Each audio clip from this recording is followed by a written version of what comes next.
నాకు హిందువులు చాలా విషయాల్లో నచ్చుతారు. ఎందుకో చెప్పనా, రాముడు గుడి ఉంది అనుకోండి, రామ్ భక్తులందరూ వెళ్తారు.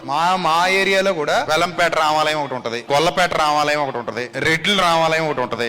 ఎవరు రామాలయంలో రాముడికి సంబంధించి నవమి జరిగిన ఇంకే కార్యక్రమాలు లేకపోతే వినాయకుడి విగ్రహాలు నిలబెట్టినా అందరూ వెళ్ళిపోతారు తప్ప ఇది పలానా వినాయకుడు, ఇది పలానా రాముడు అని అనుకోరు ఎవరు కూడా. కానీ క్రైస్తవ్యంలో ఎన్ని జబ్బులు ఉన్నాయంటే, ఈ సభ ఎవరిది?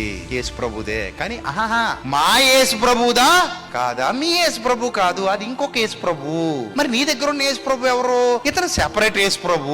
సిగ్గుపడాల్సింది పోయి అతిశయపడే దుస్థితికి వచ్చారు క్రైస్తవులు. నిజమా అబద్ధం? నేను చెప్పింది నిజమా అబద్ధం? ఇంత డైరెక్ట్ గా మాట్లాడితే ఎలాగంటే బాబు అనకండి. నేను అంతే, నిన్ను వలే నీ పొరుగు వాడిని ప్రేమించు అంటే అర్థం ఏంటంటే, నువ్వు ఎలా అయితే బాగున్నావో అవతలుడు కూడా ఏమవ్వాలి, బాగుండాలి. ఇతరుల సుఖ దుఃఖాలలో మీరు కూడా ఏం తీసుకోవాలి? పాలి భాగం తీసుకోవాలి. అలాంటి మనస్తత్వం మీలో సంతరించుకోవాలి, అలాంటి ఆలోచన విధానం రావాలి, అలాంటి బ్రతుకు రావాలి.